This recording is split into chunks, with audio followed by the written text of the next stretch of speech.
Afinal, o que pode ser ruído? Ruído, do latim rugitus, significa rugido e se refere semanticamente a barulho, rumor ou estrondo. Na área da comunicação, se refere a tudo que dificulte o entendimento e clareza da mensagem, como dubiedades e incongruências em uma frase. Na engenharia, ruído designa erros, como por exemplo, problemas de organização em processo de uma produção. Já em imagens digitais, ruído é uma variação dos valores nos níveis de cinza dos pixels da imagem, que é causado por erros na transmissão de dados ou eventuais distorções produzidas na fase de aquisição de uma imagem. Esse problema pode surgir de diferentes fontes, mas seu entendimento se resume a dois tipos: os ruídos lineares e os não lineares. A diferença entre os ruídos lineares e não lineares está na sua previsibilidade. Quando os problemas com a saída da imagem seguem uma distorção compatível com algum aspecto característico da imagem, por exemplo, o ruído gera um aumento na saturação da imagem, essa mudança está se baseando em características inicialmente definidas da imagem, como o valor de saturação. Assim, se pode por meio de tratamentos entender perante qual frequência ou intensidade esses ruídos estão se formando.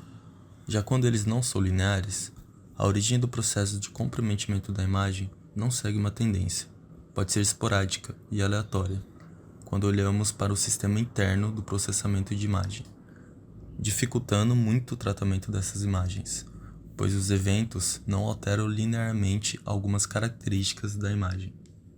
Essa mudança na sistematização, ou não, do surgimento dos ruídos se deve a muitos fatores físicos e de construção de cada produto, mas também pode ser causado por perda na informação em casos não lineares, como é a situação da compressão de imagem, quando se tenta simplificar os componentes com qual a imagem se forma, em busca de uma demanda menor de processamento ou armazenamento. Pode ocorrer assim a perda de dados, comprometendo bases funcionais da imagem, que em cadeia pode resultar em distorções complexas. Então, como tratá-las? O desenvolvimento de soluções é variado, justamente pela variedade de origens e diversificação de tipos de ruído. Então, para cada tipo de ruído, usamos o que é chamado de filtragem digital. Para entender melhor, é preciso apresentar o conceito de máscaras.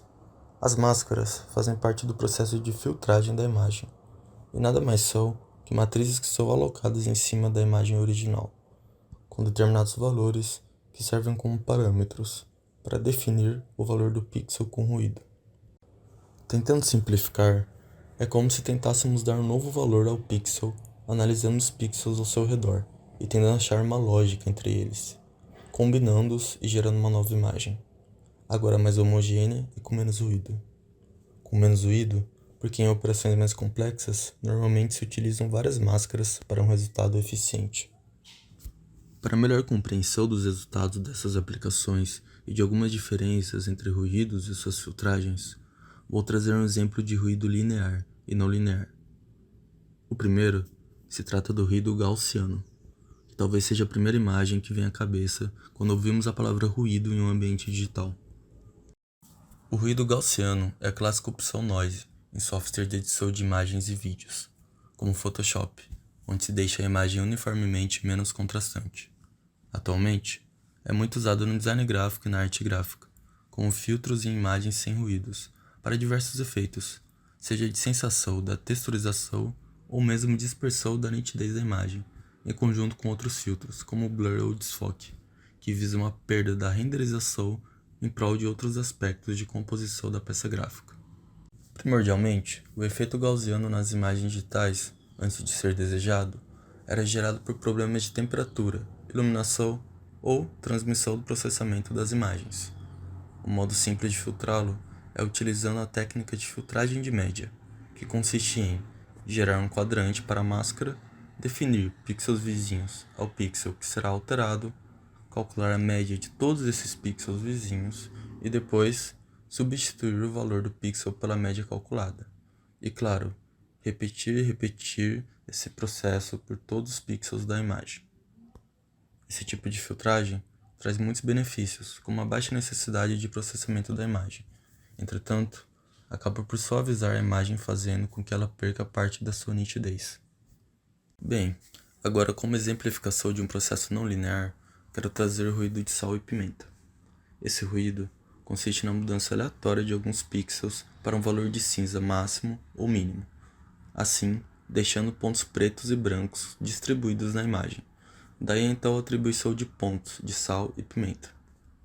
Essa mudança de pixels, por sua vez, é causada por bruscas interferências na transmissão do sinal da imagem ou falhas em sensores. Aqui, por se tratar de um ruído não linear, podemos usar uma filtragem pelas medianas dos pixels vizinhos, o que consiste no mesmo processo de definição de tamanho da máscara, porém, agora atribuindo ao pixel com ruído o valor da mediana de seus vizinhos, o que pode oferecer melhor nitidez à imagem gerada, já que o trabalho com medianas não costuma oferecer diferenças tão gritantes entre o extremo da imagem. Entretanto, além de requerer maior processamento computacional, trabalhar com filtro de medianas, por ser um filtro não linear, abre grandes margens para a geração de imagens ineficientes, já que a qualidade fica a depender muito do tamanho das máscaras escolhidas, para que os pixels tenham o melhor equilíbrio entre nitidez e perda de informação. Com essa deixa, é necessário frisar que uma das alternativas para o avanço da eficácia do tratamento de ruídos pode ser encontrada na utilização de redes neurais, já que, com um treinamento eficiente, pode-se ter uma mitigação da robustez computacional necessária, graças ao aumento da acertabilidade de caminhos a se tomar em cada aplicação, principalmente quando falamos de definição do tamanho de máscaras aplicadas.